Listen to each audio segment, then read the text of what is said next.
ఎంత వెతికినా వారికి ఆ స్తంభానికి మొదలు చివర దొరకలేదు. విష్ణువు ఓడిపోయానని ఒప్పుకుంటాడు, కాని బ్రహ్మ మాత్రం తాను పైకి వెళ్లానని, మొదలు చూశానని అబద్ధం చెప్తాడు. బ్రహ్మ అబద్ధం చెప్పడం, శివుడిని అవమానించడం చూసి శివుడికి చాలా కోపం వచ్చింది. ఆ కోపం నుంచి ఒక భయంకరమైన రూపం పుట్టింది. అదే కాలభైరవుడు. కాలభైరవుడు పుట్టగానే బ్రహ్మదేవుడికి ఉన్న 5 తలలలో ఒకటి నరికేస్తాడు.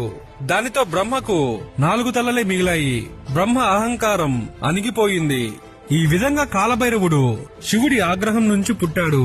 ఈ రూపం చెడును నాశనం చేయడానికి, అహంకారాన్ని అనగతొక్కడానికి ఉద్దేశించబడింది. అందుకే కాలభైరవుడిని చాలా ఉగ్రమైన రూపంగా పూజిస్తారు. 7వ రూపం శివుడు త్రిపురాంతకుడిగా ఎలా అవతరించాడు.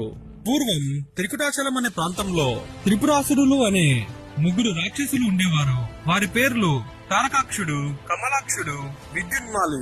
వీరు బ్రహ్మదేవుడి గురించి ఘోర తపస్సు చేసి కొన్ని వరాలు పొందారు.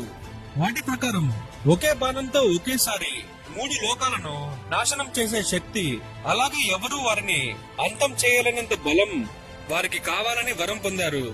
ఈ వరాలతో వారు ముల్లోకాలను పీడించసాగారు.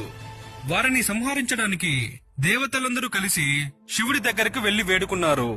శివుడు వారి విన్నపాన్ని అంగీకరించి ఒక రథాన్ని చేయమంటాడు. అప్పుడు దేవతలందరూ కలిసి ఒక రథం తయారు చేస్తారు. ఆ రథం ఎలా తయారైందో తెలుసా?